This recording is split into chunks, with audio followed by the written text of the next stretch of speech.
OK，好像可以看到了。好的。啊，好，稍等，可以可以。我这里介绍一下啊，就是说，这次也欢迎家辉同学，邀请到家辉同学来去做本次的一个分享，因为一个是家辉同学是我们是我灯光班的学生，然后第二个呢就是他非常优秀啊，因为我老早就关注到他在做测试之前或者是他在进这些大厂之前，他其实都做了很多的，我看到他经常在小红书上公布出来很多作品。当时就吸引到我的注意力了啊，所以说我一直是有关注到的，所以本次呢也非常幸运，就是邀请他过来做这个分享，因为我们班上有很多同学是大学这一块的，我觉得这块经验对大家会有很大的一个帮助啊，好吧？然后我们这次也是一个露脸的形式，然后一会儿后面呢，大家有任何疑问，我们可以用这种相互交流的方式，大家可以在弹幕上进行敲出来，然后我们一块进行解答，好吧？那剩下的时间我们交给佳慧同学啊。大家好，我叫家辉，大家叫我家辉就行。然后今天我就着重给大家分享一下我的一个就是实习到大厂到拿到大厂 offer 的一个心得。那我在投递，我是今年3月份刚开始投递的，那也就是说在3月份之前我是一个零实习的状态。大家如何迈出第一步呢？我觉得大家可能都跟我一样，觉得实习很重要，但是，呃，其实零实习经验也可以拿到大厂 offer 的。今天就是跟大家分享这样一个内容。呃，今天的这个目录，我会从这个个人简介信息，就是大家可以看一下，就是我的一个个人简历，当然不是说多么好，大家可以借鉴。然后再就是零实习经验拿到大厂 offer 的一个经验分享，然后就是我实习期转正拿到 SP offer 的这样一个心得，然后再就是我日常的一些学习习惯，最后呢再给大家总结一下。那这是我的一个简介。呃，其实我觉得，就是对于游戏行业来说，学历，当然说它是需要的，但是它没有其他专业那么必要。其实我这个学校可能在跟清华北大的比也是逊色非常多，但是这个就是靠我们一些技术或者说审美去补充。我觉得即使你没有一个好的学校或者学历，你有这个技术或者说审美，一样是可以去游戏公司的大厂的。然后这是获奖经历的话，我觉得它同样也是重要且不重要。如果我是一个面试官的角度的话，可能这个就是一带而过的，就是我不会说你这个得了什么奖，或者说怎么着的，我还得去查查看看含金量。对，然后这个实习经历相对来说重要一些。这是我当时的一个实习经历。哎，我看你这里实习是你在大三的时候实习，还是大四的时候去实习了？对，我是大四，大四不，我是大三上学期开始准备投递，包括作品集，然后大三下学期才开始第一段实习的，就是也就是你的作品集等等所有相关的一些准备，都是在大三才开始去准备这些东西，对吧？其因为实大二我就开始接触了，只不过大三是全方位的去准备，就是根据我想投哦递的岗位去准备相应的哦，更专精或作品。者是更对对对。更好啊，可以接着继续然后我们继续往下，然后这个是我当时的一些获奖的一些信息。然后其实这个只要有那么几个，他能把那个字符站住就行了，我感觉。然后可能我就是面试的时候能让这个评委或者说能让这个面试官记住的一点是，就是我色彩当时考了山东省全省第二，这个每次哦面试我都会提一点。不哦是说他怎么着，就是我提这一点，面试官都会哇，就是感觉那种这个同学不太一般呀，就是那种感觉。或者说，大家如果有其他能让面试官记住，就是你的某一个特点或者特长，或者说不，或者说你的这种交流方式能让面试官记住，其实是对面试加分很大的。然后，这个是在下面是我的一个游戏成就，所以说我特别爱玩游戏嘛。我这个英雄联盟手游的这个英雄已经打到这个国服第5了，这当时真是对，当时天天玩。这并不是说我这个一直玩游戏，我学习差，我这怎么着就不行了。就其实就是如果说你想从事这个游戏行业，是可以玩游戏的。然后这边是我 Steam 里面的一个游戏经历，嗯。包括拿的一些成就什么的，哎，我觉得非常推。嗯，这个游戏成就这个很重要，因为我们一般对，在面试的时候，确实会问到同学们啊，你像我去面试，我们肯定是这个是必问啊，就是必问题，必须会问到这个问题，就是同学会玩什么游戏，而且这个你玩什么游戏，而且我们会问的很深入，就比如说你玩什么游戏，你玩什么角色，你比如说你玩这个英雄联盟，你会玩哪个英雄，你会玩哪个英雄比较擅长，这个都是我们面试会问到的。然后我发我们还现就是，对，然后当时，好，我先讲完吧，就是好，我们还会接着往里面去深挖，比如说，哎，你为什么嗯爱玩这个游戏？它好在哪儿？会让你去说出来对对对，那么这一块呢，可能有些同学他没有游戏经验，所以说，我觉得在大学里面，你们好好去玩一下游戏，去了解一下游戏，这个非常重要。毕竟进的是游戏这个行业，你是需要了解这个行业的东西的。如果说你连游戏都不爱玩的话，那你肯定不了解。或者说在我们来看吧，就是等你以后真正工作之后，我们其实会给你布置任务。有时候我记得很多大学刚入职的同学，我们会给他布置那种任务，就是你必须一个月内你把某某某游戏玩到什么什么程度，或者我们自己的游戏玩到某某某程度，我们是会布置这个任务的。所以说，我觉得这一点挺好的就是他这个游戏成就这块是一个加分项啊。当时我投递各种公司的时候，他都会有一个专门的渠道收集我玩过的哪一类游戏。我相信这个进来的这些朋友们也都有这样的经历，投递的时候他都会专门收集你的一个游戏经历，嗯所以我觉得就是还是挺重要的，玩一些这种好的品质高的游戏。那我就直接就是零实习经验拿到大厂 offer 的一个心路历程，我把它分为4块吧。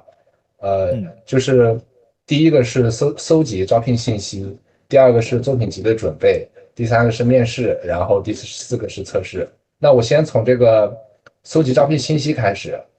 就是我们在投递之前呢，就是肯定要去了解一些它的每个公司的一些网申时间，或者说它的比如说那个暑期实习的一些时间，或者说日常实习，或者说秋招，你要了解它的规则，或者说网申时间。在了解到它的规则之后呢，咱们就去它的官网看一些比如说职位描述啦，或者说他职位对你的一些要求，或者说你感觉自己更适合哪一类这个游戏岗位，你是适合原画吗？还是3D 场景，还是说灯光，还是游戏策划？你肯定会有一个最精通的这个专长，然后这样你就投递你那个最感兴趣，或者说你感觉自己最牛逼的那个专业方向就可以。然后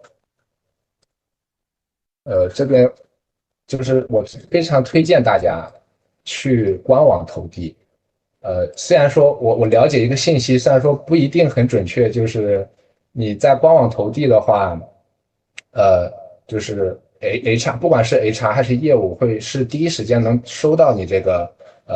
简历的。如果你从这个就市面上各种投递的这种软件，或者说非官网渠道，它会有一定的筛选，或者说它的这个速度会不如你直接从官网投递快。所以我当时投递了7、8家的这种游戏公司，全是从这个官网投递的。就是大家可以在每一个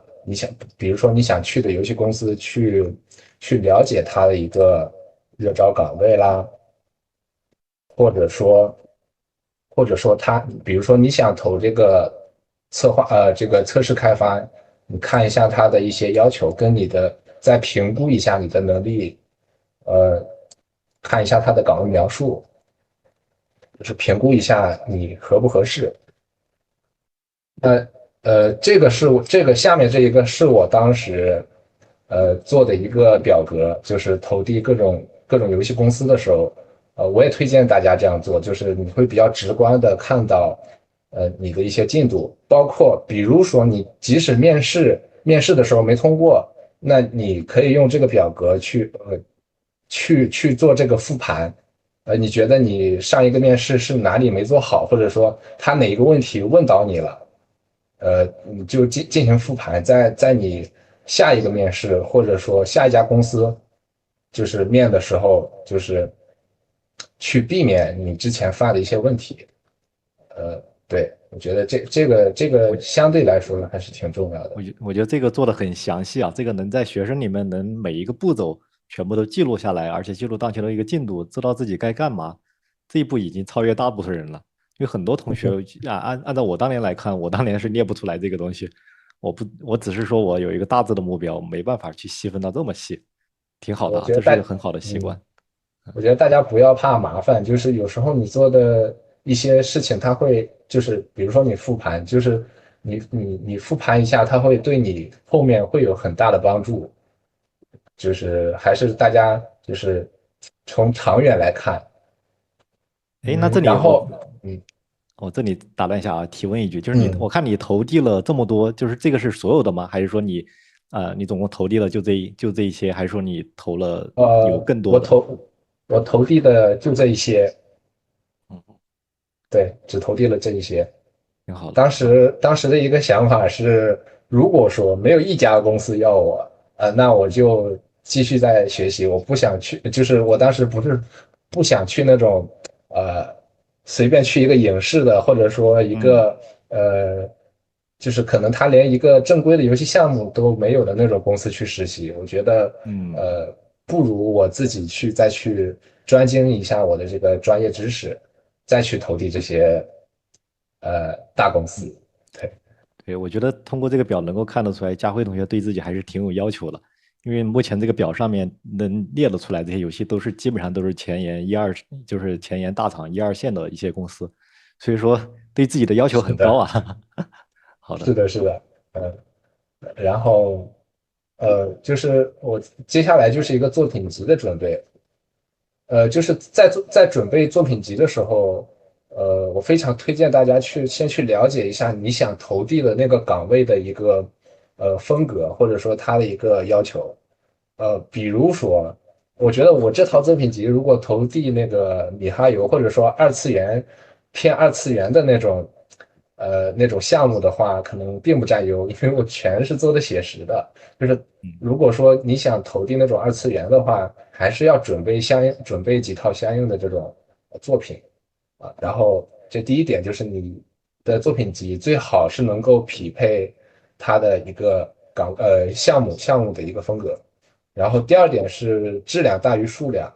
我说这个意思就是，大家可能会有这个很多的这种练习。呃，就是如果说你可以让老师帮忙看，或者说你自己觉得这个质量已经 OK 了，那你可以放到这个作品集上。那同时你放到作品集上，你要站在一个面试官的角度去想他看到你这个作品，会了解到就是你这个作品给他提供了他需要的什么能力，就是他能认识到你，呃对灯光或者说对地边有一定的理解。那这种作品你可以多放一些，就是质量要高。然后就是明确这个未来的规划。你放的这些你未来的话，想那个是走这个偏风格化的，还是说偏写实的？这个也是你前面准备作品集需要注意的一些东西。嗯那比如说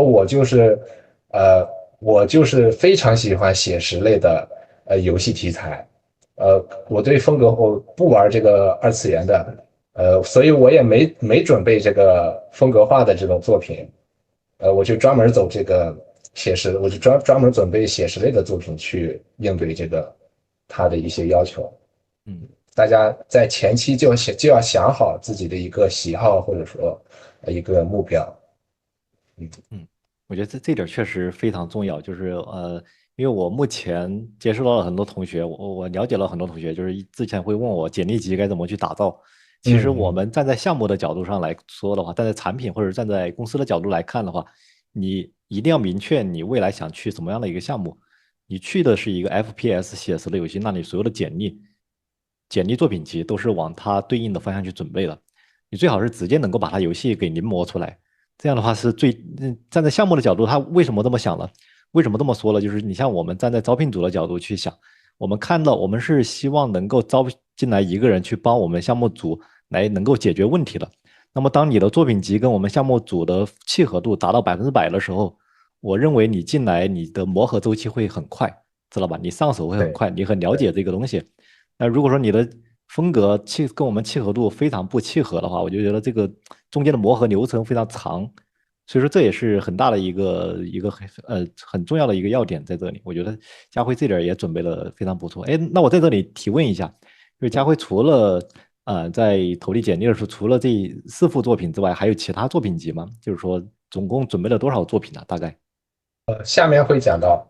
好的，好的，OK，好，那你就是继续。对对，我的一个作品集其实涉及到，因为我涉及到一些这个保密的，或者嗯说没公开的一些内容，就是嗯作品集我就暂时不给大家放了，就是这里面放的是一些我发过小红书的一些内容。嗯就是我的当时投递之前的一个作品集，基本上就是PBR 建模作品2到3个。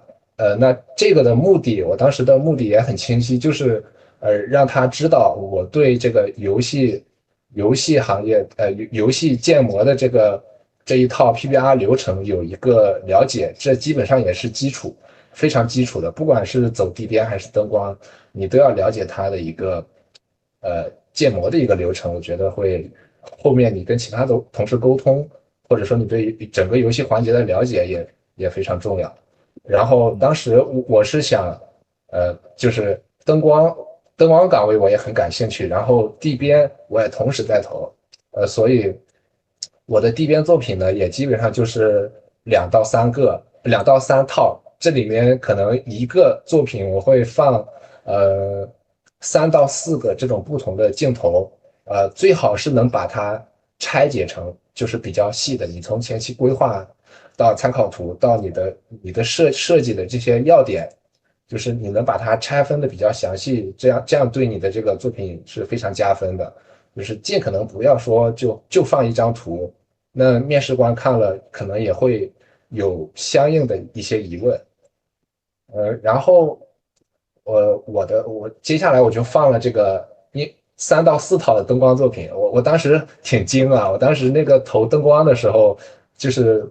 多放了一套灯光的作品，然后投地边的时候又减少了灯光的作品，就觉得我可能相对来说差的那一个，然后又放了一个地边的作品。就是大家也可以灵活的变通，灵活的就是呃针对你投递的岗位去相应的修改你作品集。然后灯光就是我是一个场景直接做了这个3到4个天气系统。就是这样也能让就是目的就是让面试官知道我对这个一天24小时的这个变化，或者说呃我能够我能够胜任做不同的这个时间段的天气。这也就是想表达一个我的综合的一个灯光的能力。不能说我只会做夜晚，或者说只会做早上，做这个白天。然后再就是我可能放了一些我在游戏行业初期摸索的一些内容，比如说我当时还画过一个原画，然后还画过这个后图，然后原画场景原画，相应的放了一两个，这个就是点缀。呃，你要清晰的知道，就是你就是不管是灯光还是地边，你就是要准备就是跟它对应的内容。这样来说，你的这个作品集会比较有说服力。嗯，然后那作品集，如果作品集这一关你通过了，其实大多数啊，以我的经验，可能大多数你作品集如果差不多的话，他都会给你一个做测试的这个机会。腾飞老师，你觉得呢？就是你作为一个行业几十年对十多年的，你觉得就是你看作品集的时候会怎对，么看呢？这个我觉得家辉这个作品集站在我面试官的角度，我觉得准备的非常好。因为我之前跟大家去做过那个在摩登平台上给大家去讲过那个就业辅导的那个宣讲课，大家感兴趣可以去回看一下。那么我当时呢去给大家也去聊过这个事情，就是大家尽量是，比如说你奔着 D 编去，你肯定是要有3到5套 D 编的作品的，对吧？其次呢，我们能够通过 PBR 流程的这个建模基础，能够看到你是有这个功底的。为什么说这么说呢？就是作为 D 编来说的话，你是要能够看得懂模型，你要知道这个模型是在哪儿出了什么问题。因为在项目组里面的话，会出现一个情况，就是说到时候你去做编辑的时候，是有大部分的外包模型去配合你来做的。如果说连你都不知道这个流程，或者说这个 PBR 东西，或者是这个模型哪儿有什么问题，你不知道怎么反馈的话，那很可能外包它做到了它的局限，它做到了一定的美术的做到一定程度，它可能就丢给你了。如果说你不反馈，那它这个效果到这一步就截止了，知道吧？它会产生很多的一个问题。所以说，有一些东西它是需要我们自己在项目组内我们自己收回来之后，这些模型是要我们自己去修改的。所以说，这里的 PBR 流程、建模流程的这一套作品在这里我觉得非常管用。其次，我们在做 D 编的时候也会涉及到灯光啊，就是你作为，比如说我招聘一个 D 编，我看到你是有建模能力跟灯光的一个能力，以及原画的审美能力，我看到这几个东西的时候，我能明白啊，你是一个倒梯形的一个，就是倒梯字形，就是倒丁字形吧，就是那个倒梯形的那个人才。因为说明你有一项非常的拔尖儿，对吧？比如说你投地边，你是地边非常的拔尖儿，但是你的 PBR 建模流程你是懂的，灯光你是懂的，原画审美你是懂的，说明我觉得你在大部分的人群里面是能够脱颖而出的，这块非常重要啊。我觉得这个作品也准备的非常好，就是一个标杆，我觉得啊，就是这几个方向的话，飞老师也说的非常全面。嗯那就是如果你作品集能通过的话，那你就会收到一些面试，不管是有的公司它是先给你面试，然后先面你一下，然后再给你测试，有的是直接给你测试。那我对于面试的一个心得，总结4点吧，就是大的方面。第一点就是，我相信很多同学，包括我自己，刚开始的时候就跟面试官交流，我不觉得这是跟朋友闲聊，或者说怎么着，我会压力比较大，好像是跟上级汇报那种压迫感。我觉得大家尽可能的去避免，就是如果你实在避免不了，也没办法，就是尽可能让自己放松嘛。就是你把面试官当成一个朋友，呃，或者说你们俩就处于一个沟通的状态，这样你的压力会减少很多，而且就嗯是你们的这种正向的反馈互动，也会很好。那同样的，那你这个面试结果也会很好。就是我觉得面试不是说你问我答，不是被动的回答问题，就是嗯它是一个就是双向的沟通。呃，就比如说这个面试官问你什么问题，你就是根据你平常的这个就如实回答，甚至你可以再反问他一句别的内容，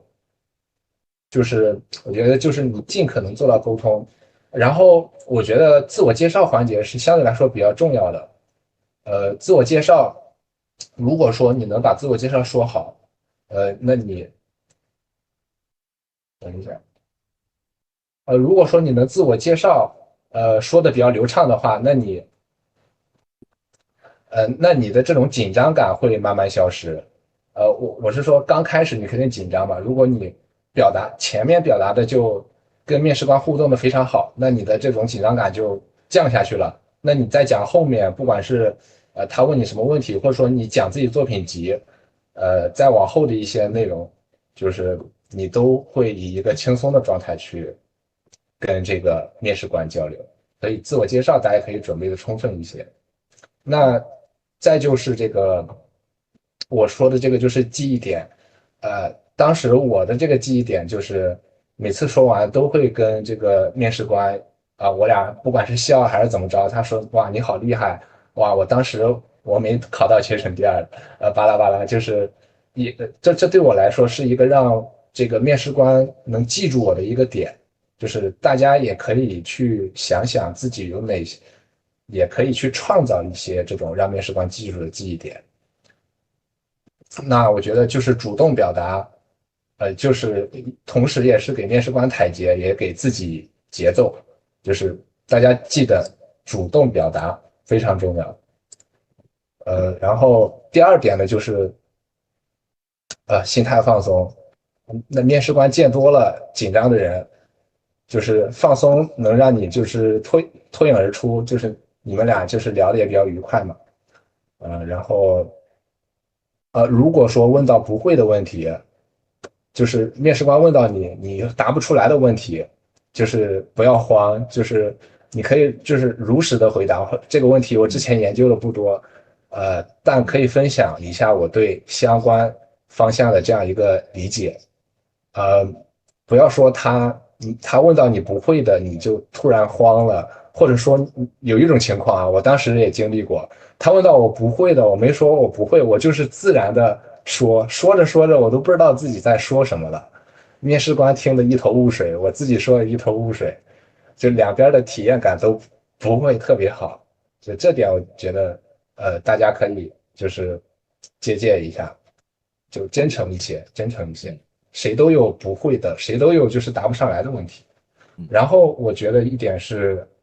提问环节，就是大家可能会忽略，就是他前面问我那么多，我答的这个我倒背如流，或者说我答的非常非常好，就到了这个提问环节，你就说我没什么要提问的。我觉得这点不好，就是大家一定要准备2到3个提问的问题。为什么这么说呢？就是你要跟他提问本身就是一种互动，他会觉得你对这个岗位或者说你对项目是上心的，你有想主动，还是那个词儿主动，你想主动了解某一点，或者说让他给你一些建议，那他也会觉得你是一个积极主动的人，同时也是可塑之才。对，我觉得你可以相应的准备1到2个就够了，1到2个这种问题去问他。然后对你最高阶的就是让面试官记住你，就很多面试官一天他面试10个人吧，他面试那么多人，如果说你没有哪一点让面试官记住，那他凭什么给你通过？对，大家自己想一想，就你是面试官，你一天面了10多个，就你很普通，你咔咔咔，就是像是那种背 PPT 跟他讲，你完了你也不开摄像头，你就是语速很平的给他讲一些你很久就准备的一些内容，就在那读，然后哇，你俩都很无聊，面试官也快睡着了，哇，就是面试官想赶紧结束，赶紧结束，我困了，我困了，我困了。这一点我深有体会。对吧？我感觉这还不是少数，有很多很多种的对，情况。因为其实我告诉你啊，其实因为佳辉这里正好谈到面试这一点了，其实很多同学可能觉得面试它是一个巧合或者什么，但是面试其实我们在考核什么东西，我们通过面试能够看到你在大学这几年你在干嘛，然后你对自己的目标清不清晰，你制定目标的计划或者你自己的主观能动性，你的主动性怎么样，还涉及到你一些对个人的一些控制，你的等等等等各个方面，我们都能聊得出来。所以说你如果说就是说大家如果说没有什么，比如说你没有你平时就是一个很懒散或者什么的话，你其实这个没必要，或者说你是没法隐藏的。我们通过这些细节能够揣测出来你是一个什么样的一个人才，我们也能够知道你这个，我们能够判断出来，在这个时候就能判断得出来，你这个人他是一个储备的一个干部的一个人力，还是他是一个正常的一个执行等等等等。我们在这个时候其实会开始打分了，或者说会开始很全面，因为可能这里在座的可能很多同学没有面试经验啊，就是说你像我的话，腾飞老师像我面试过很多同学了，就是我们能够感受到每个同学他在说话的时候，他的说话有没有逻辑，然后他平时做事的行的方式，套路、流程这些东西规不规范，完全都能够看得出来。所以说面试就是可能从表面上我们能够看到你们能够准备了很多，这个能解决一部分问题，但是最核心的我们还是能够通过这个你的经常你是一个怎么样的人，你产生的一些什么样的一些事情，我们通过这些东西最核心的还是通过这个聊去把它聊出来了，知道吧？所以说这里最核心的一个点就是大家千万要记住，一定不要紧张，我们是什么就是什么，正常的去聊就好了啊，正常去沟通，你就把面试官当做你的一个朋友啊，很稀疏很平常的去聊。因为有很多好的点，你只有放下了这个紧张感，你才能聊得出来，好吧？是的，就这个，是的。对对对，呃，我现在还印象非常深刻，当时这就是网易3面的时候，那个面试官我俩聊了1个小时，或者说甚至不止1个小时，就嗯，非常愉快，就是我俩这最后都舍不得离开的那种感觉，就是这种状态，我当时就是结束之后，我就觉得，哦哇，我俩好像有那种心有灵犀的感觉，就他没直接给我答案，那我心里也有答案了。挺好的。那我觉得这种基本对。上就是4拉9稳，就是你自己也准备的比较充分，然后就是能聊得很投是机，我觉得是是啊啊是，聊的投机是挺重要的。嗯那呃，这个是我当时针对每一场面试，我都会做一个复盘。嗯呃，比如说当时雷火的面试，我会把每一点每一个他可能提问到的内容，我都会专门列一个文件，然后先提前，比如说这个自我介绍，我会分以下4点。就大家可能就是聊的时候可能会忘词儿，或者说怎么着。我这里的一个方法就是，我会把我要说的内容先总结成几个点，就比如说就这4个点：个人信息、学校简历、岗位匹配度，或者说为什么选择来某一家公司。就我根据这4个点，即使你忘了其中的某一个词，那它的整个结构是完整的，你不至于很慌。对，我是就是每一个基本上都分点去记，大家也不用死记硬背，就是有逻辑的把你想表达的内容说出来就行。然后我希望大家也能就是针对某一次面试，你不管过了还是没过，你能有一个复盘，就是你想想你发挥的好的点在哪，你发挥的不好的点在哪。所以看我从1面、2面、3面、4面，我都做了一些相应的准备，包括这个作品集的一些思路、一些准备。那面试结束，就是如果说他是先给你面试，你面试1面，他基本上都会说先了解你，然后都会给你发一个测试。那如果说你比较就是你收到了这个测试，那接下来就到了我们这个就是我觉得也非常重要的一点，就是做测试。我们美术项的这个美术项的岗位，就是都要做这个测试。那拿到测试，你不要就是他给你一个测试，你瞬间打开这个各种软件开始做了，没有任何头绪。就你要先了解到一些重要的点，就比如日出后20到40分钟，完你没看清，你咔做了个晚上提交了，能给你过吗？对吧？你就是还是要审题的，然后找到一些重点，然后一些他基本上都会给你说他的一些要求，或者说他不能让你用某一类插件，不能直接用这个动态天空插件啊，或者是巴拉巴拉的，嗯他会有一些要求，然后就是提交内容。那你就是针对他的测试，把这些重要的点给理清之后，理清之后也别开始做，也别直接开始做，那就是接下来就是要找这个参考图。我觉得就是参考图是真的是非常非常重要，就是你脑子里没有说一些就没有说太多的东西的话，那你把这个参考图找足了是非常重要的。呃，比如啊，比如我之前在这个腾飞老师的这个灯光班的时候，我想做这个黄昏的天气，或者说白天夜晚，你看我都会相应的列一些参考图，或者说就是我会给他备注一下。你看这边夜晚我要做的一个氛围是什么样子的，或者说它是用哪些灯光，或者说它的一个构成，或者说它物体的这种材质的这种表现，再或者某一类的结构，就你不可能说，就是你脑子里突然就把这个结构理得很清，你没有参考图的话是不行的。比如说，就是这个门，就是你要看它的结构，或者说材质，或者说它的用光的这种一些表现，你可以先花个一两天的时间去分析，然后找好参考，你再去做。对，然后你非常推荐大家在做之前，你就要把可能遇到的困难，或者说有一些就是非常简单的，你觉得你肯定就是能做出来的东西，那你就不用管。你觉得你可能遇到的问题，比如说我就要做这个场景吧，我可能遇到的问题可能是这个 U15里面做这个混合材质或者说就是这个模型我可能做不出来，记得这里是可能，大家就是如果你觉得可能做不出来，那你一定要就是可以提前有一个认知，然后你可以说到各种网站上去搜一下，就是比如说我对这个混合材质，我也是说可能做不出来，那我就搜一下这个 U15混合材质，就是你提前有一个这种预知，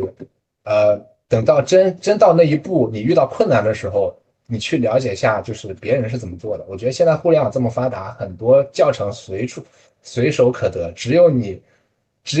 你想学会，你不可能学不会，就是这个就是想和不想的问题。呃，反正我会把我可能做不到的东西，然后记一下，然后到时候真遇到问题，也不至于慌手慌脚的。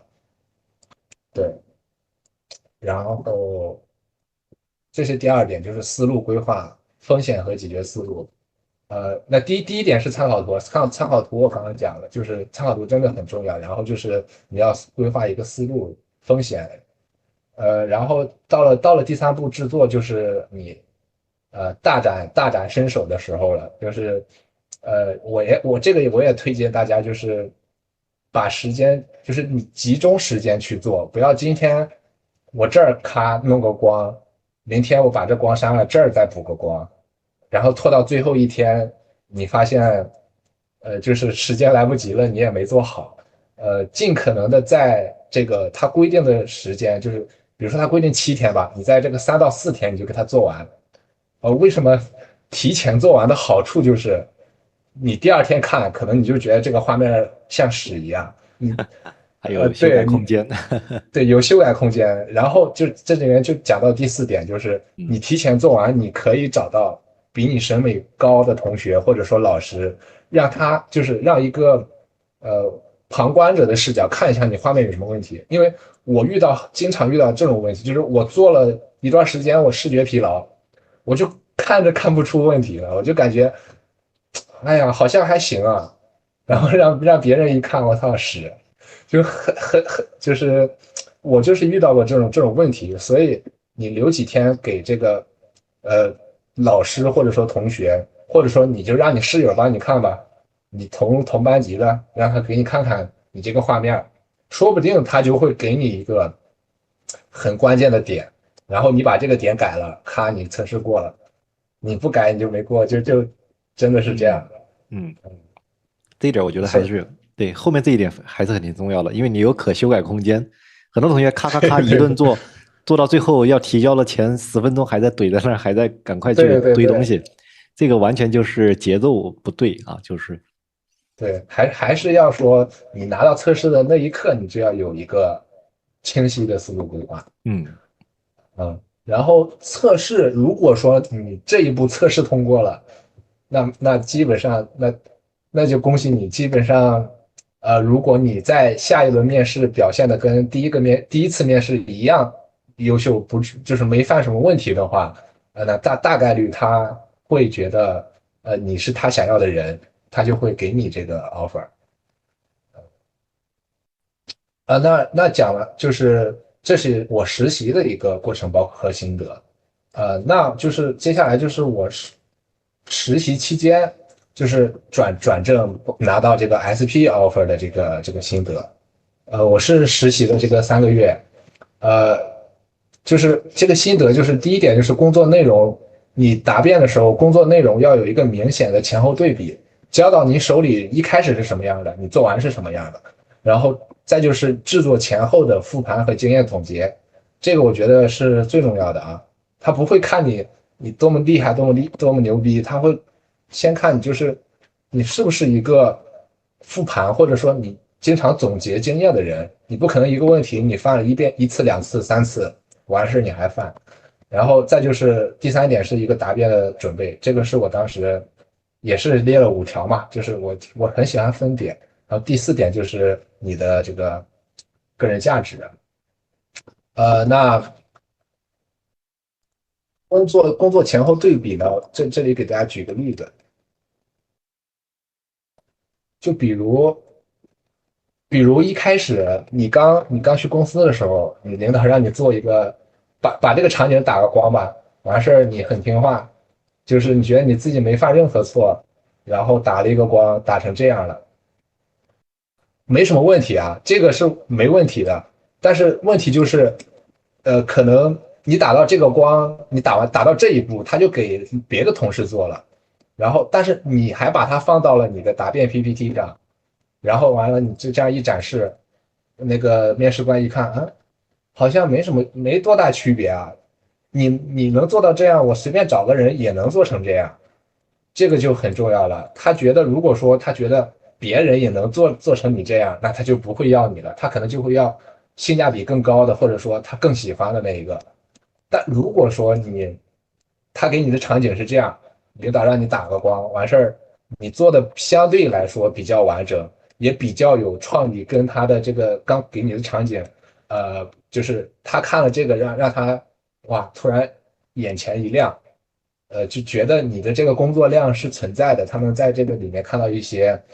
你的这个工作就是前后的这样一个对比啊，那他就觉得你就是他想要的人，你就是可塑之才，你就是做的不错，做的不错，然后他就会就是你前后的这个工作内容，他就会对你一个认可。这点就是想，如果大家能够实习，有机会能够答辩的话，然后你想通过答辩留在这个公司，就是前后对比，你不要放无关紧要的东西。这个也是我犯的一个错，我当时放了一些无关，我就为了多讲一会儿，我放了一些无关紧要的东西。这个也是后面我导师当时是一个评委，我导师跟我说的，然后我才意识到这点，然后做一个复盘，这里分享给大家。我导师说我当时放了太多无关紧要的东西了，这样会把我前面做的好的内容给冲淡。嗯就是我觉得大家能理解这个意思。然后复盘和总结，我觉得这个真的很重要，大家一定不要小看复盘和总结。就是你在工作当中你做错了什么，你一定要复盘。如果不复盘，再错一次，或者说以后还会遇到类似问题，那如果我是领导，我绝对不会要你。对吧？就是你做再好，你一个错误经常出，整个团队因为你做错，就是耽误进度，那也就是不行。所以就是复盘，就是你做错了不可怕，因为我们现在年轻嘛，你做错了就是第一时间复盘，你为什么错了，然后下一次你应该怎么做。比如这个是我做的，然后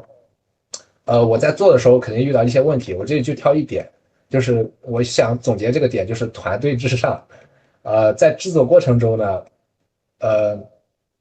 了解到了上下游环节沟通配合的这个重要性。那灯光的表现跟物体的材质及画面的构图构成呀息息相关，各环节配合好才能创造出栩栩如生的世界。你就简单的这一条信息就传达给面试官，你是一个懂得合作，或者说你沟通能力还不错，你是一个这个就是可以跟大家合作完成一件事的人，你的合作能力，公司你合作能力还是很重要的，就是沟通能力和大局观，就是传递出这样一点信息，就不止说你就是实习期间你做了一个内容给领导给这个领导或者评委看了就完事儿了，你一定要有总结。我觉得这也是我能就不管腾讯还是网易，我都能就是转正，包括拿到一个不错的这种 offer 的这样一个秘诀吧。我觉得复盘就是复盘，对。然后就是第四点就是价值了，就是你要让这个，还是说你要让就是评委或者说你的领导觉得你是一个有价值的人，就是你的某一点非常吸引他，他才会留用你。还是就是说，不要说你能做的他也能做，就是我随便找个人都做了，那嗯。他要你干啥呢？对，然后这个是我就是这样一个心得。哎，这一块我觉得可以深入聊一聊，因为在实嗯习转正这块，我看有不少同学提问啊，就是说，就是他们可能对这块比较感兴趣，然后我也正好去聊一下，就是说我在看到同学们实习当中，就是目前的状况，我看到这些同学实习当中会遇到的一些情况，就我更希望看到同学们就是也是主动一点，就是一个是主动一点，第二个就是你是真的能为项目带来价值的，就是刚刚说的最后一点，你是真正的你是能够作为我团队的一个成员，我去使用的，或者说你能帮我解决一些问题，我扔给你一些任务，你能够去把它完成，你哪怕完不成，你能够完成到八九成也可以。但是我比较担心的是哪一种呢？就是你可能运气或者是各种情况比较好，你招进来之后，但是你由于你的基础功底还在拖着啊，就是基础功底，我给你一个任务，你连基本的任务都完成不了，而且还拖着整个项目的这种进度，会拖着我导师的进度啊，这种非常吃亏。尤其在项目组里面，这种会很容易遇到打低分的。然后这里面最怕的是哪一种同学？最怕的是那种不沟通的同学。什么叫不沟通呢？就是说我给他安排的一个任务，他闷声闷头的在那儿做，做了很久之后，他也不告诉我做的怎么样，也不告诉我出现了什么问题，也不告诉我，哎，就是什么什么，我完全不知道。我对于这位实习生是一个失控的状态，知道吧？所以说，我觉得像佳慧做的比较好的，他刚刚说的有很多点，他说了很多点，就是除了做的东西之外的部分，就是沟通，这是很核心的一个点。第二，上下游你要去跟各个环节去打通，你要知道上游在做什么，下游在做什么，然后这些东西你都，因为你进了这个行业，有很多人是要配合你去合作的，啊，不是说啊你闷头把这个东西做好就可以，不是这样的啊，就是我们是一个，尤其是项目游戏开发，它是要多环节联合配合的一个结果。所以说，我觉得佳慧这里讲的非常好啊，就是这几点，就在实习期间怎么样才能够转正，这一点同学们可以多关注一下。除了作品之外，你们还能够去帮项目去能够体现一些什么东西，帮项目去解决一些什么东西，帮助你的导师去解决一些问题啊，跟你的导师去谈心，跟你的导师去聊，等等等等的，你的任何问题你都可以跟你的导师去联系紧密一点，这个非常重要，好吧？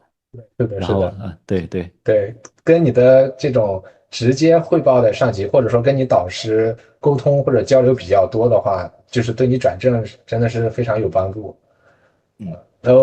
我也就是大家尽可能不要想自己是个实习生，你进来了，你就当做你是以正职的这种状态去工作，不要说哇，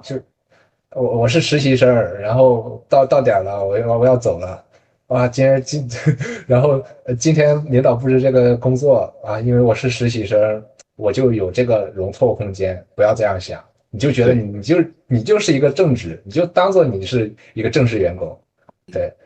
这样你才能有可能说拿到一个转正的这样一个名额。对，对自己的要求一定要高一点啊。是的，是的，是的，是嗯。的。然后那这个接下来就是我的一个日常学习习惯的一个分享。我在接触到游戏行业的初期，因为我爱玩游戏，后来我是到了学校，学了数字媒体艺术，可以走游戏行业的时候，我就认定了我就是想走这个游戏，因为也是源于热爱嘛。然后我在日常呢，当然学校教的先暂且不说，就是我日常一个自学的一个状态就是，我会在这个 B 站，B 站有很多的这个优秀的教程，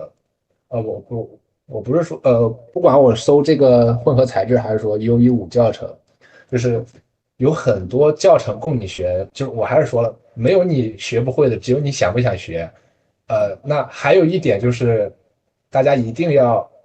分清楚自己想学哪一个模块。那教程多了，你啥都学，完了啥都学一点不精，这也不行。就是你就是要，比如说你就想学灯光，那你就专门去研究灯光，看灯光相关的教程。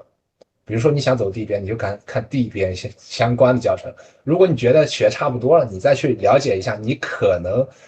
接触的上下游的环节这个制作的一些内容。就你不能说，我今天学一下3D 场景，明天学个这个角色，后天学原画，大后天学个剪辑，啥啥都学了，然后到时候面试就是啥都学了之后，你没有一样精的也不行，我觉得。然后目标第二要明确。点就是对目标，就是你刚开始你就要就是给自己定好。嗯然后第二个就是油管啊，这个可能就是有条件的大家你尽可能说去油管多看看。因为我当时是 B 站，我觉得它已经满足不了我的需求了，然后我又去了这个油管看了各种的，看了一些教程，我觉得质量真是相对来说真是挺不错的。这个也因人而异，不一定它就比 B 站的质量高，但是确实有一些点是比较新颖的。那当然，B 站也有很多搬运的一些视频，大家也可以就是看一下。第三点就是我在做某一些内容的时候，就是虚幻引擎的官方文档，呃，非常好用啊。它官方文档里面介绍的内容，或者说一些基础知识都很详细，这个大家可以稍微关注一些。就是你在遇到问题的时候，你可以去搜一下这个官方文档里面的一些内容。那第四点呢，就是我就是后面开始系统的学某一类课程，就是加入这个摩登的灯光班，跟腾飞老师学，然后相对来说就是系统，就大家能理解我，就是你搜集的一些教程，它是零散的。就是今天这点儿，明天那点儿，你遇到问题学什么？就是我在这个灯光班的时候，我觉得它是一个系统。从底层到中间到这个，就是从头到尾嘛，它相对来说能解决你的一些问题或者需求，所以它系统。如果大家有条件的话，也是尽可能的去看一些系统的课程。然后这个是那个 A 站啊，这个是我觉得学游戏美术的基本上都会看这个 A 站。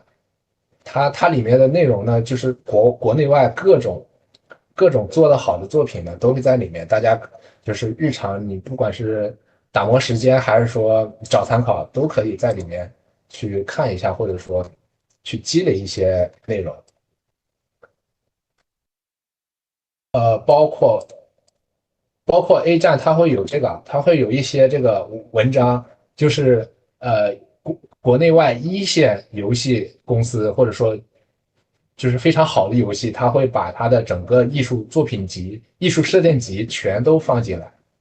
这个大家可以多看看，因为我基本上每个游戏我都看了，而且我都搜集起来了。嗯，比如比如就是我会用这样一个图片搜集的这样一个软件吧。然后在 A 站里面找的各种这种设定集、设定图，我会把它专门搜集起来，然后后面我在做相关内容想找参考的时候，我就直接在这个我搜集的图片里面看就可以了。这些都是在 A 站找的，我觉得这个习惯大家也是可以培养一下的。就我觉得一些好的优秀的图，因为我是做这个场景的嘛，场景偏多，然后我都会搜集起来。比如说我在做的时候碰到要做逆光了，然后我就找一些参考。就我这图已经搜集这么多了，大家也可以就是碰到好看的图，或者说对你有帮助的，搜集一下。呃，对，这个软件叫 Eagle，然后也是挺好用的。就是在这里面我搜集的一些从分类，从这个环境啊、道具或者说概念设计分好类，我搜集了很多。第一点是能培养大家的审美，就是你找图的这个过程，你把它拖到你这个软件，不管你看不看，你这一步你就能加强你的一个审美或者说认知。第二点呢，就是你做东西找参考，那它可以用得到。那这上面就是我的学习一些习惯吧，也希望对大家有帮助。然后最后就是非常不舍啊，到了最后这个环节了，到了总结环节，然后就是面试，就是最后这几点就跟大家强调一下就好。我相信如果说从头看到尾的，我基本上讲的也比较详细了。就是你面试的信息，搜集这一步比较重要，在官网或者说对应的一些对应你这个技术专长的一些内容，然后作品集质量大于数量，然后也是你要提前规划好你想走写实还是风格化，或者说再具体到某一类吧，你提前规划好，针对这个点去做这个准备。然后就是面试技巧，就是我说的你要这个沟通或者说作品那个前面的自我介绍要做好一些，然后就是准备这个准备问题，准备你这个提问的问题，然后就是让这个面试官记住你，等等等等，然后再就是实习期转正做对了哪些事，前面也是就是你要有一个复盘的能力，然后再就是沟通上下游的能力，然后第五点是然后就是我的个人学习习惯，前面也讲到了。那是上面就是我今天的一个分享，对，然后是接下来有别的环节吗？腾飞老师？哦，分享的很精彩啊，因为我觉得这个对于我们很多在校的同学很管用，因为这个是过来人的一个经验，有很多地方我觉得后面我们会有录播，到时候可能大家可以逐帧学习。然后我对，们进入到问答环节吧，然后对，老师我再说一句，嗯，好，就是因为呃，我跟大家可能如果说你还在准备这个实习或者秋招的话，那我跟大家都是同龄人，其实我也没比你们好，就是好到哪里去，大家都是就是就是我觉得你们秋招或者说实习不要有压力，然后就是根据你自己的热爱或者说你想走的某一个领域，你就大胆放心的去做。然后我的这个就是我觉得学校里的课程，如果说你时间来不太及的话，你要做取舍，就是你要做一定的取舍。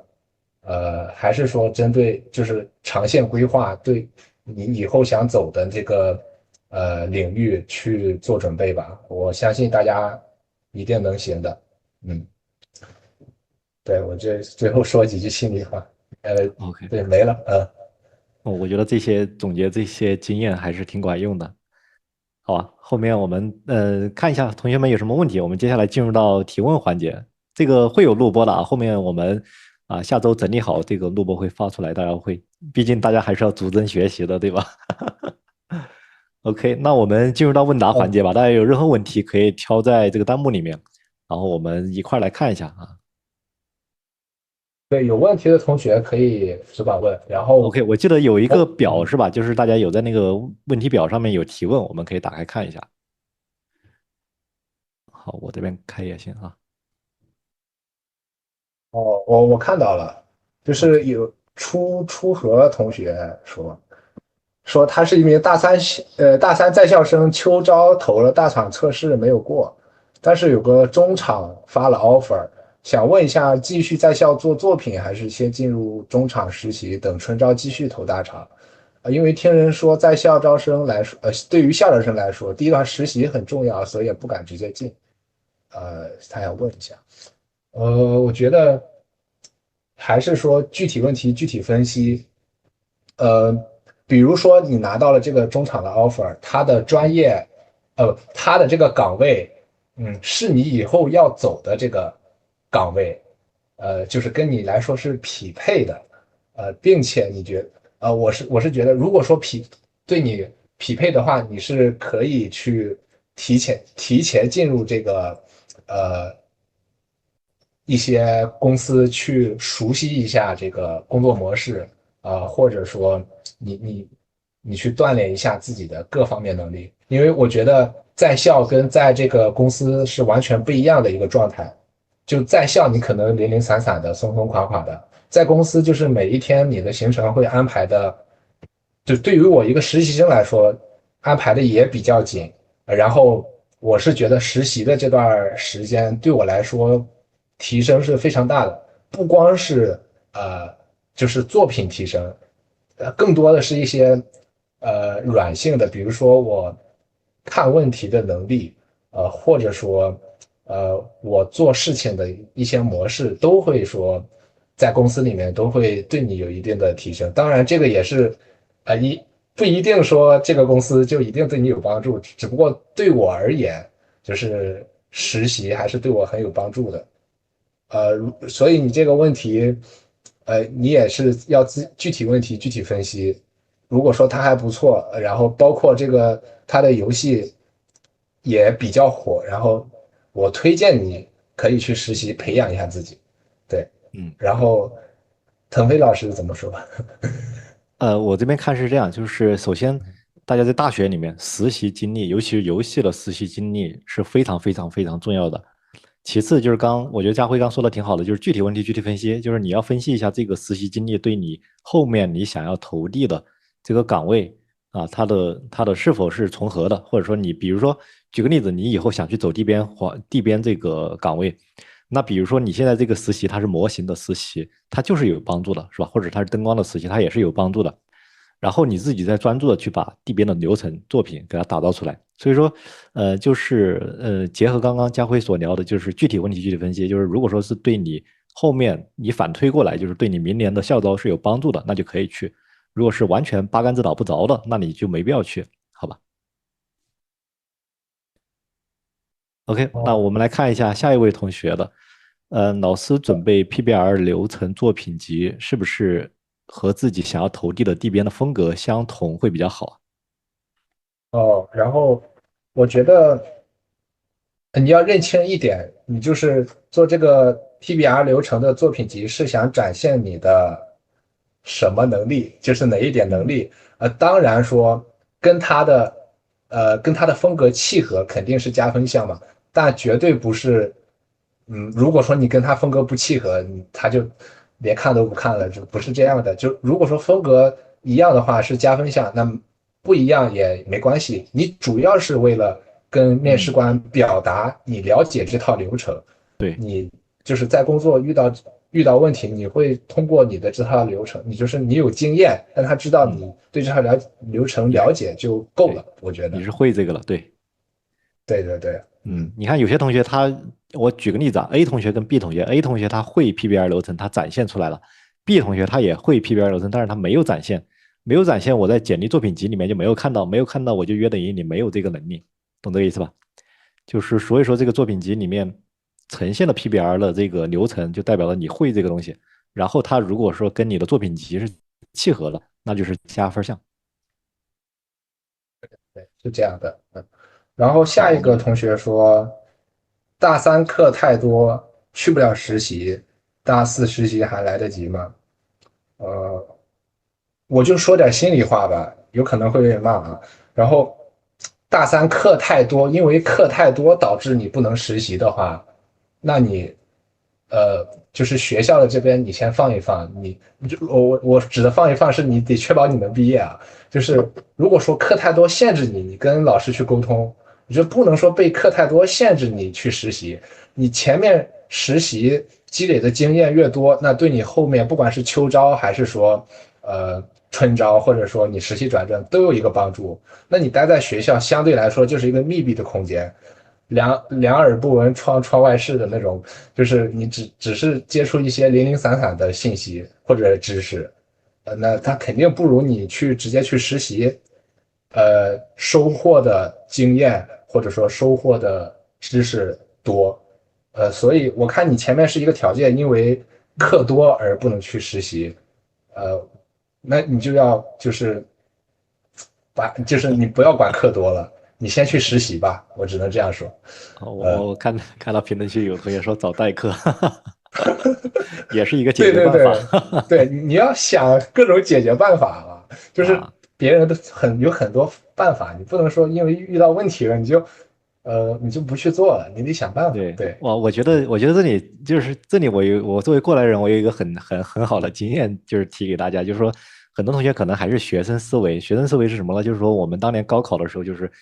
只用一种方式去解决问题就行了。但是其实你毕业之后，你进入大学到大学毕业之后，我们解决问题的思路要变成多维度了，就不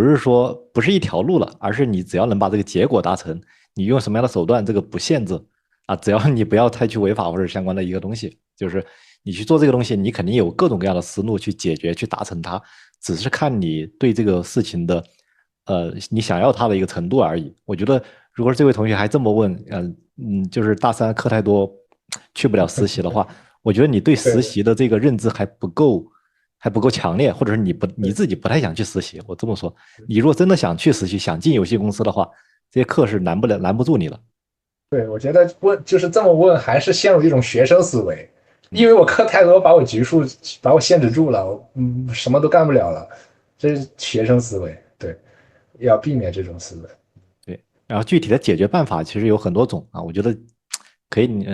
可以再想一想，就是对，说刚这位同学说找代课，这种可能是一种方法就是说你像嗯说一下我们的当年的一些解决思路，就是我们会跟老师去聊，比如说我跟老师聊，哎，老师，我其实马上我被某某某公司看中了，我要去实习了。因为这个就是老师也能明白，你来读大学就是为了你之后能去就业的。所以说，既然是就业这个方向上是对你有利的事情，老师其实并不会太大的一个阻拦。但是老师他是要求大家来去上课，来去打他的卡的。所以说这里他也有他的苦衷在里面。所以说刚刚同学说的找代课可能是一种方法，第二种方法你要去跟老师去搞好关系，跟他聊，或者是你亲自问他有没有什么解决办法，你们能不能达成一个合作，等等等等的都可以有很多种解决方式。是的，是的。然后下一个同学说，刚毕业进入社会，没有游戏公司实习经历，是不是应该先考研，然后参加实习更有机会啊？我先说一下我的一个看法吧。首先一点是游戏公司，可能非常，虽然说我经验没那么多，但我的现在的一个认知是，游戏公司对学历的要求，跟其他呃就是工作比没那么高，它更多的是看你一个技术面、知识面，或者说你的就通俗来讲就是一个审美。如果说你刚毕业还没实习，你想进游戏公司的话，那你在考2年研的话，那更放下了。就是考研，我觉得相对来说，在对于游戏专业帮助没有其他工作那么大。所以如果说硬要我推荐的话，我觉得你如果毕业了的话，你真想进游戏公司，然后你可以去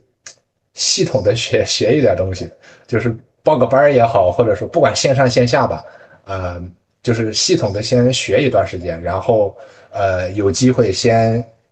学一段时间之后再去实习，然后慢慢的积累这样一个行业经验，我相信后面如果说你有这个毅力的话，也能去就是最后也能去你想去的一个公司吧。所以说就是什么时候开始都不晚。然后那当然，如果说你对这个考研的需求，或者说你考研是为了别的，那另说，就是还是具体问题具体分析。对，上面是我的一个看法，然后对，想问腾飞老师，对，我这里可以补充一点，就是这位同学刚毕业，我说一个很重要的点，就是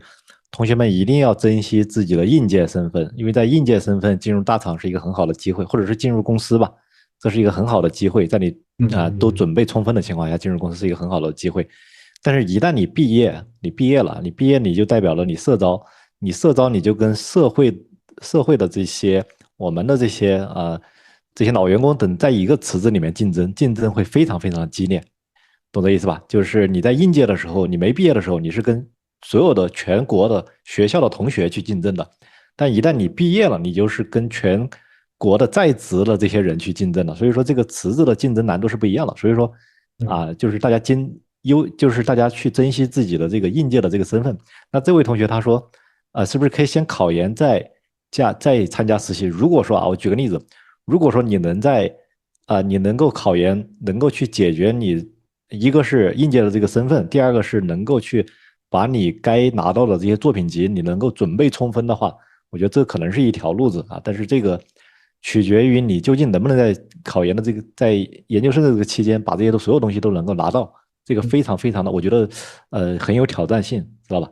但是我着重强调了一点，就是大家一定要珍惜自己的一个应届身份在这里，包括其他同学可能现在还在读大一、大二、大三的同学可能要重点关注我刚刚说的这句话啊。那个应届生就是校招比社招要容易很多，我觉得。对，因为竞争的池子是不一样的。你们真正毕业了，如果说你拿着社招的身份去投递的话，那就是跟很多年有些工作5年、10年的人是一块竞争的，知道吧？你们的简历是被放在一块看的。OK，好，我们看一下下一位同学的一个提问：作品集里面公司项目跟自己的作品数量配比如何？呃，我觉得首先那个，如果说你在这个实习还是工作中做的某一些内容，如果说它质量比较优，然后再加上它已经上线，经过这个玩家或者说观众的一些认可，那这种其实你可以不用担心，你可以就你做的你都可以放进去。我还是说质量如果在线的话，你恨不得我全放进去，就是你可以不用放。对的，对，但是你要就是认清，就是你要有一个点，就是它好不好。如果说你做的这个东西上线了，然后可能你觉得好啊，但是如果说别人或者说资历更深一点的，他就是相对来说没那么好的话，这就是一个减分项了。不管是说放自己的工作的内容，还是说你作品集，其实都是一个道理。就是你如果还是得靠质量去乘，不是数量。嗯，对的，这点我很认同。就很多同学他很多，我经常看很多同学的那个简历集就是很多同学简历集他可能实习过一些业有的一些公司，做的一些作品非常的拉胯。那其实他这个时候他拿这个拉胯的作品去投递的话是没有任何优势的。所以说这是的，个时候是需要自己去有更多的，或者是你把自己的作品集打造的更好一点，质量更好一点，去冲淡它，或者是去把一些残次品把它淘汰掉，这样才是更好的。是的。哎，怎么弹出来了？好，然后看一下下一个，请问如果拿不到大厂、中厂的实习 offer，去大厂外包实习，会影响后续进入更好的公司吗？呃，不会，就是你去大厂外包实习，也是说一个，因为它里面的工作模式相对来说是大差不差的。你去大厂外包，只不过说它的可能薪酬或者说福利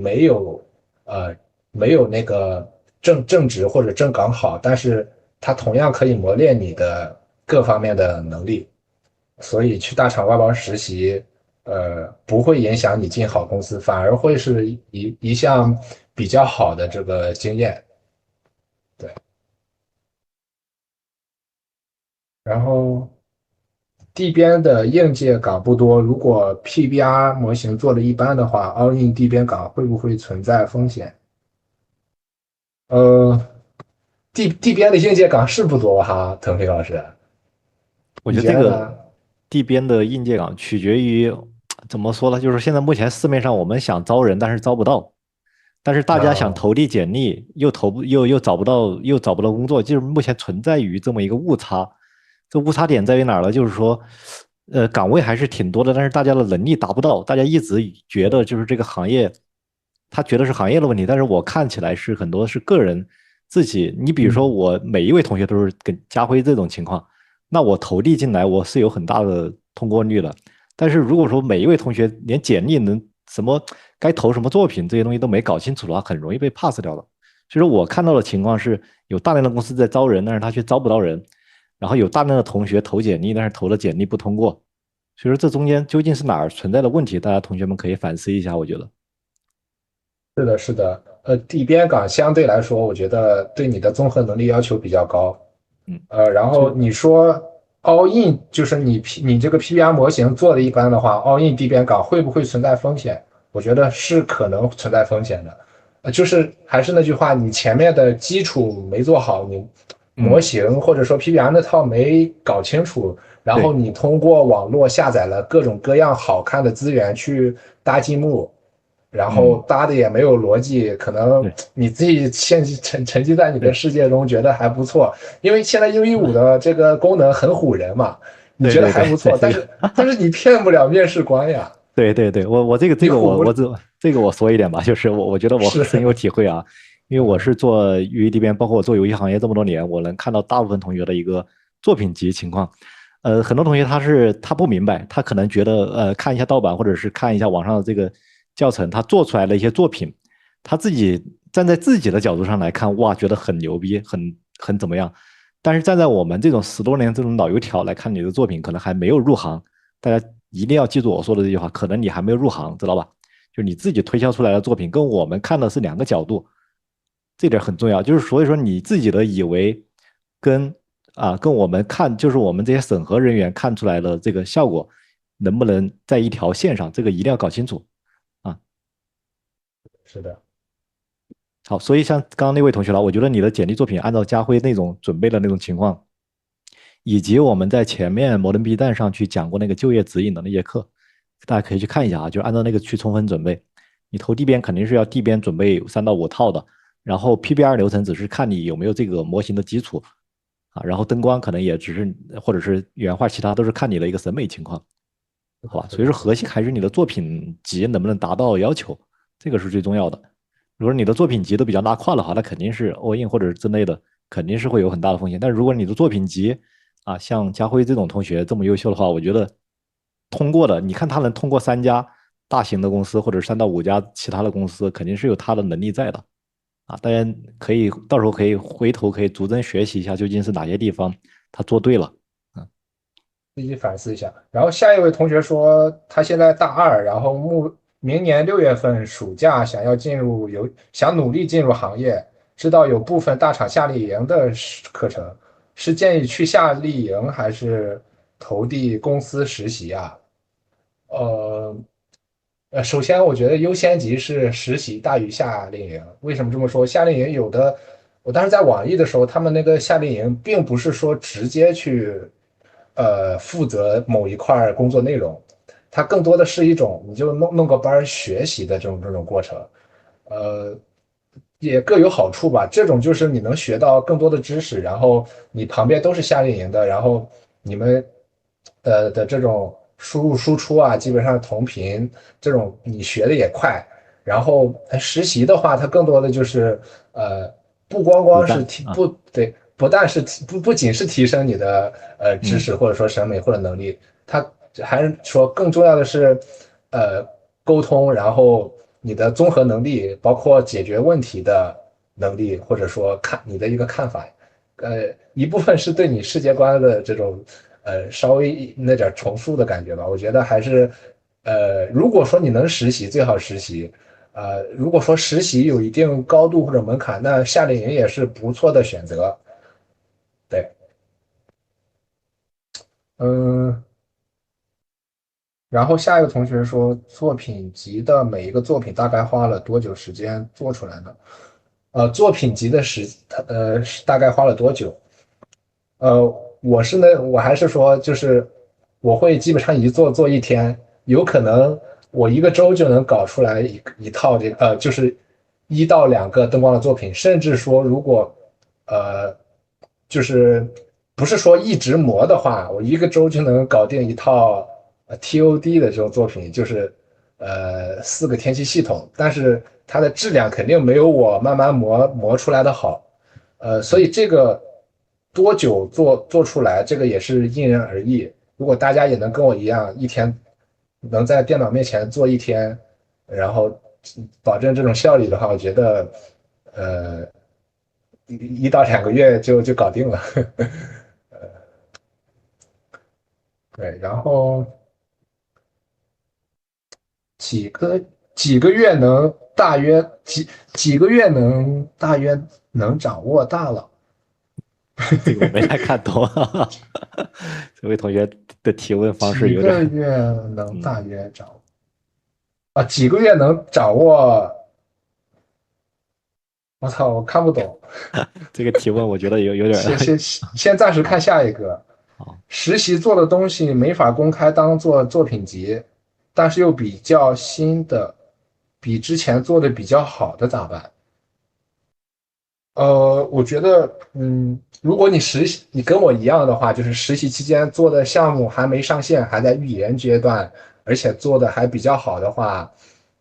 嗯，千万，我是说千万不要放出来，因为我不知道大家怎么样，我是当时签了一个很大的保密协议，一旦说有这个风险泄露的话，这这笔这笔赔付不是一般人能支付得起的，所以还是要就是避免，呃，嗯就是如果说你觉得你实习的产出比你之前好，那你完全可以再花点时间，呃，实习之后你再做一些相对应的内容，还是推荐大家不要冒这个风险。虽然说你实习期间可能做的内容，OK 了，然后，但是还是要避免这种泄露的风险，这种意识还是很重要的。嗯。嗯对，这里我们一般的操作手法是什么呢？就是说，一般是可以你自己存在手机里面啊，当面嗯或者是之类的，到时候点那个去看就是好。就是东西，就是你不要传出去，就是当面碰一下、看一下就知道你是什么样的一个情况。是的，是的。请问2周的地边测试应该做到大概什么水平呢？呃，这个2周的测试的话，我可以这么说，我觉得要比你做的，要比你放的这些 DBA 的内容，还要高，特别是一些大厂，就是2周，可能就是你疯狂的每天都在做，然后赶出来一个作品，它绝对不会比你之前呃准备作品集的内容差。如果说你能通过的话，那它这个质量要求还是我觉得比较高的，因为我深有体会，我投了好几家这个测试，我都觉得还 OK 了，然后投了，然后咔给我挂了，这种情况也有，所以它这个要求很高。但是它这个要求不是说一味的你做得好就一定能过，它是看你这个跟这个项目匹不匹配，或者说你前面面试他觉得你这个人就是印象分或者各方面的因素都会有，你要综合考量，但是一定要拿就是比你做作品集的那个质量还要高的这种态度去做测试，你才有可能通过。呃，27岁在成都想入地编，但是成都这边大厂收不了，有必要去小厂、中厂吗？但怕被压榨。压榨。嗯，我觉得这不光大中小厂都有压榨的成分，就是你先不要怕压榨不压榨。现在这个阶段，如果说你想去大厂，你去不了，那你就先抱着一个学者或者说学习的态度，你可以去中小厂去这个实习，还是或者说工作，这都会是一段比较磨练你的这个经历。你不管说你做的好也好，做的坏也罢，都会说就是都会让你长经验，或者说对你有帮助。所以如果你暂时去不了大厂，那如果就是你暂时去不了大厂，你还想有梦想说进入游戏行业，就是你的最终目标是进入你这个想做的游戏，或者说你最想去的公司，那还是值得去中小厂去接触一些项目或者说练习的。实习期间，呃，腾好，飞老师这里对。要补充。这里我可以聊一聊怕被压榨这个嗯事情。怎么说呢？就是因为我自己深有体会，我从我说一下我的那个就职的入职的一些情况吧。我当年入职的时候，我也是一个小白，我当时什么都不太懂，而且我的组长说什么我就做什么，压榨我就给他压榨，我当时处于这种状态。后来我发现，你只要愿意跟着大佬干，大佬会带着你做，大佬发现你用的顺手，他会传递，他会教你很多东西了。所以说大家，不要不要把自己看得就是看得太重了，懂这意思吧？不要把自己看得太重了。就是说你在这个阶段你是学习的阶段，那你就充分吸收，你就是个海绵，你就空杯心态，就是吧？你把自己养成一个海绵，任何东西你全部吸收进去，全部接纳进去。等你自己真的是，你自己的能力真的达到一定程度的时候，会有很多很多猎头找你了。你不想去上班，那个时候是你自己挑选，很多工作你自己随便挑，就是到我对，这个程度，或者是等等，因为经常会有猎头找过来，会有工作找过来，但是就是你自己去选。所以说，如果说你还没达到这个阶段的话，你目前要做的就是提升自己的能力为主，就压榨你，他也是在帮你快速的去把你的能力进行一个快速的一个拔高。啊，如果说我举个例子，以同样的一个任务，我交代在你身上，跟交代在一个能力很高的人身上，他可能花3分钟就解决了，但是你可能要花3天。啊，你觉得一个老板他在压榨你，你花了3天的时间，但是另外一个人他有能力，他花了3分钟就能解决的事情，你想想究竟这个差距在哪儿？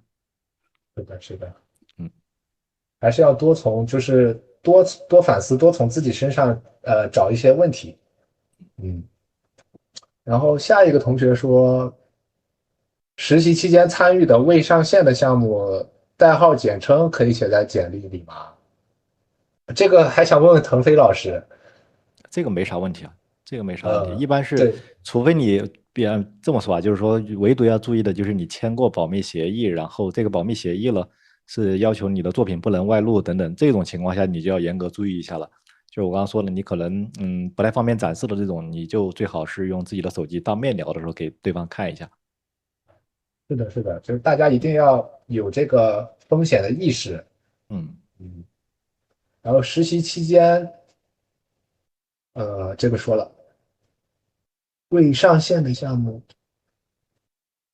等一下，老师做测试与项目匹配度的定义是指美术风格相似度吗？如何在测试的时候培养匹配意识？呃，就是你在做测试的时候，我的一个理解是，呃，你先去了解他这个公司或者说项目嗯。嗯。它的一个风格，它的一对。个就是美术风格，呃，或者说它的一个游戏精度也好，或者说各种方面的，你都要去了解。你如果说做的这种测试跟它的不管是风格还是美术越接近，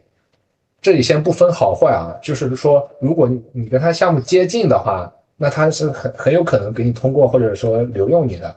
因为他之前这个项目里做的就是这套美术，就是这套东西。如果就是你能跟他的这种美术风格相匹配，做的大差不差的话，他觉得你可以用，那他肯定会要你的。嗯，我看一下啊，就是老师做测试与项目的学生的定义，这个是这样，就是我刚回答同学的，就是我不知道大家有没有听我刚刚前面讲的，就是说我站在项目组的角度来看，就前提不是我不单只是做测试啊，我是说的是你的作品集。我站在项目的角度来看的话，你的作品集如果说你就是为这个项目准备而来的，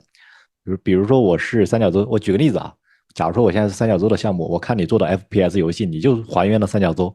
或者说你会有很多其他的类型的作品，都直接可以进入到我们三角洲的项目组，因为你做的东西都是一模一样的，或者是能够比我做的还好，我觉得你完全是有这个能力的。但是你做的是一个原神的一个风格的一个项目，你进我们三角洲这种写实的项目组 FPS 类的一个游戏，那肯定在契合度上它是会稍微偏差一点点的。所以说，这从作品集的角度上来说的情况下，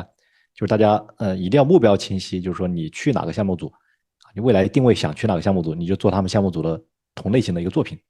啊。当然，测试是另外一个情况，测试有几种，第一种是他们举个例子，比如说原神啊，比如说米哈游，呃，比如说我是原神的测试发给你了，那你做的肯定是越贴合原神越好。但如果是我是米哈游里面一个写实的项目发给了你，你做成了一个原神的一个，我要求是做成写实的，但是你做成了原神的一个风格，那它就是不契合的，好吗？是的，是的。嗯老师，OK，做地编的作品集需要做什么方面的？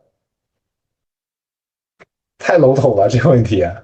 需要做什么对对，方面的？我觉得刚刚这个也是我刚刚上面所回答到的，就是首先你想去哪个组，对吧？你做作品集，你肯定是要想进一个项目组，你要定位清晰你想去哪一个项目组，对吧？比如说你想去原神啊，对标就是原神，那你做的项目，你做的所有作品集都是奔着原神去了，你都为它做准备就好了啊。你如果想去三角洲，想去黑神话，你所有的相关的东西都以它为准啊，以它为标杆去做就好了，目标一定要清晰啊。是的，是的，目标清晰。3个月能成为大佬吗？能，相信你，相信自己。3个月，这个我还是觉得你要有一定的这种方法论，或者说你有意识，包括你的就是你只要你相信你自己能成为大佬，你就可以做到，好吧？相信你这个马柏，你可以是大佬的，未来有机会可以跟你交流一下。然后下一个同学说，刚毕业，家在苏州，正在做苏州外包测试。第一份工作选苏州和去上海，分别是什么体验呢？嗯，我觉得，首先我觉得游戏行业，特别是上海或者说广州或者说杭州吧，基本上现在所有的大公司都在上海，所以上海的一个游戏氛围，或者说它的一些，因为它经济本身就发达嘛，开放度各方面都高，它会不定期的有一些 U15的讲座，或者说各方面的，或者说，我觉得在上海这个资源肯定是比苏州要好一些。然后还有别的体验，就是上海肯定比苏州花销大，要贵。然后上海的公司比较多，上海的游戏公司比较多，我觉得来上海的话，也有一定机会可以就是呃选择更广嘛，我觉得比在苏州的话，那苏州的好处就是你隔家近，呃，然后也再加上是外包，可能待遇没那么好，这个你也得权重一下，你是选择呃就是出来闯一闯，看看这个外面的世界，还是说留在家里，嗯，也稳定一些，跟自己父母隔得近。我觉得这个是你要考虑的。但从机会来说，上海肯定比苏州好，游戏行业。嗯，好，我们看一呃，下啊，还有一位，好，你继续吧。好，老师可以分享你看参考图好坏的方式吗？除了从美术基本的概念角度出发，还有别的角度？呃，是这样，我看参考图呢，我不会说一张图，呃，一张图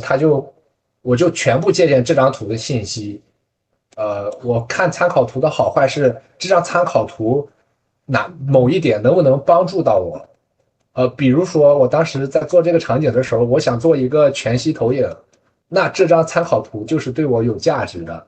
如果说我不做全息投影了，那这张参考图对我来说就没有价值。所以说就是你看我找这么多参考图，其实它每一张参考图都会有某一个点帮助到我，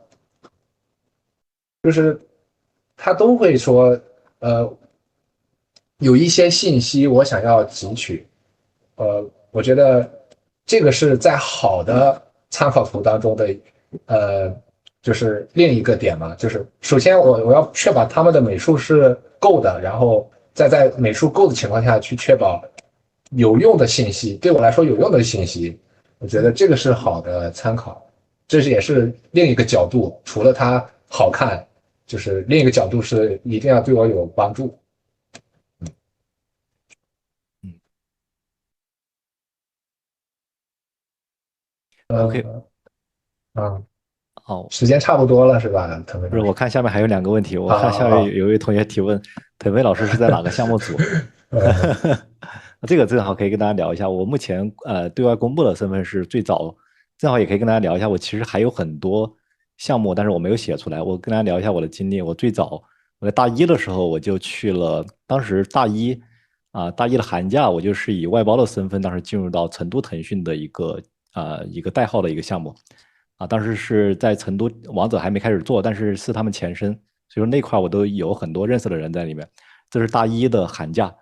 当时是以外包身份进去的，然后大三的时候是进入到网易开始去制作《梦幻西游》的场景原画当时是以场景原画的身份，因为我最开始我的专业就是游戏设计，所以说我最开始是奔着游戏原画去的，然后最后才是走到3D，再走到地边环节。然后在网易的梦幻我待了很多年，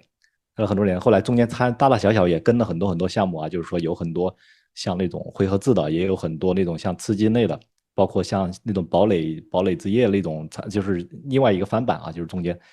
也有很多夭折的项目。然后这是在网易期间，再后来呢就去了腾讯的 PUBG Mobile，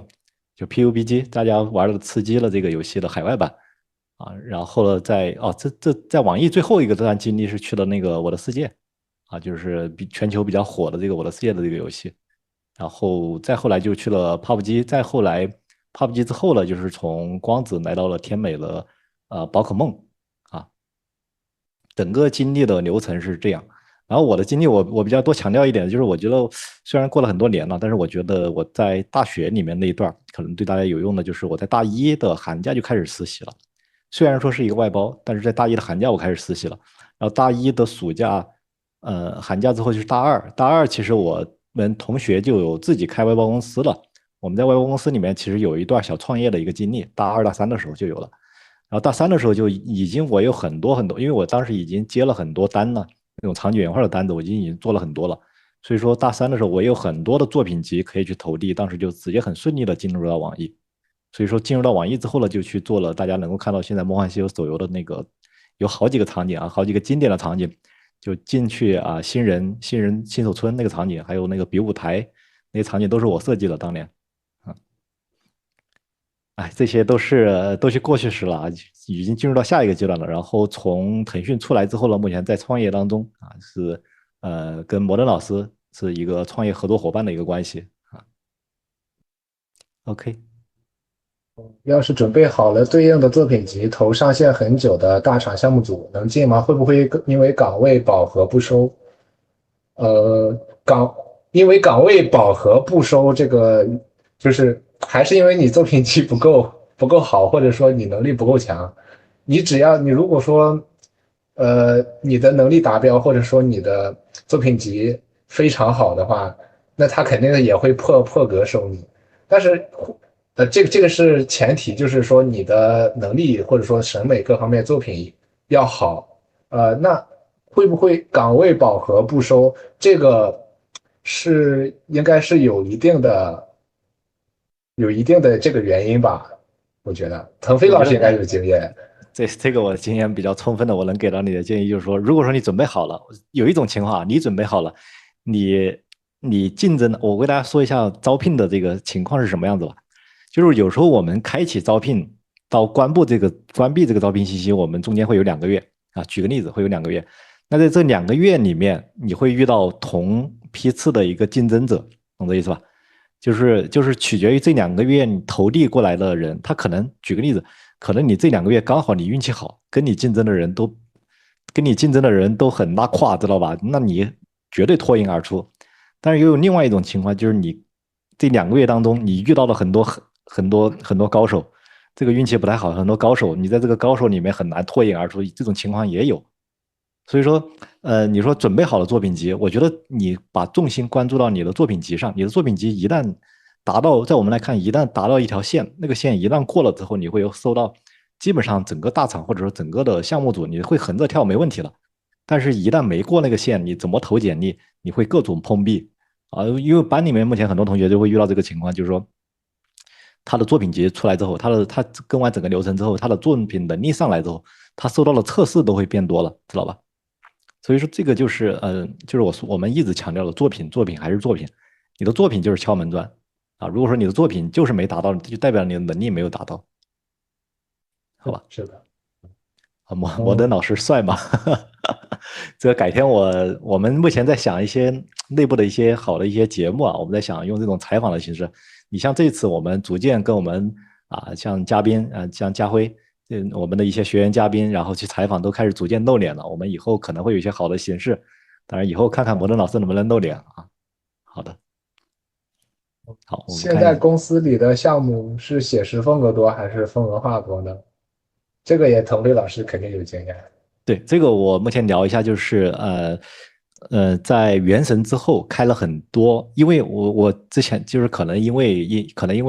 很多同学一直有听我们演讲的时候，可能听过我这个回答啊，就是市面上的行情取决于哪一个爆款。你比如说像我们最近的一个爆款是哪个？就是《黑神话：悟空》火了之后，带火了很多3A 写实的游戏出来，所以说目前又转换到了一个写实题材的。当前又转换到了写实题材的游戏爆发期，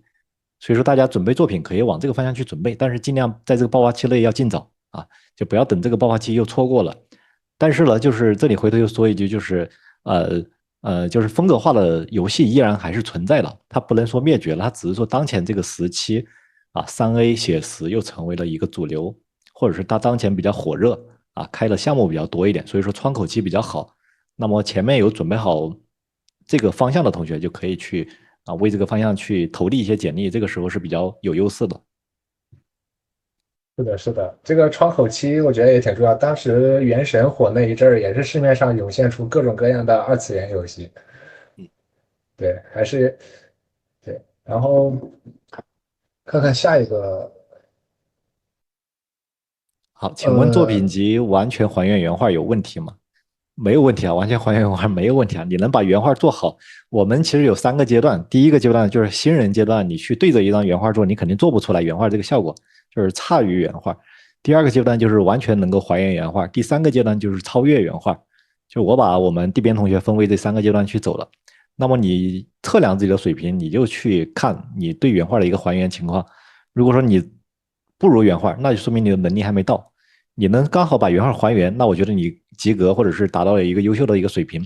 但是如果说你能够超越原画，那你就是资深专家，知道吧？好，我们来看一下下一位同学，忘记回看了，现在才来看回放，现在才进来，还没有见过我们的期待露脸。爆发期还是会过，只是不断的学习，只能不断的学习，好吧？OK，我们看一下其他同学还有什么问题吗？我们最后再回答几轮啊，因为时间整体也差不多了。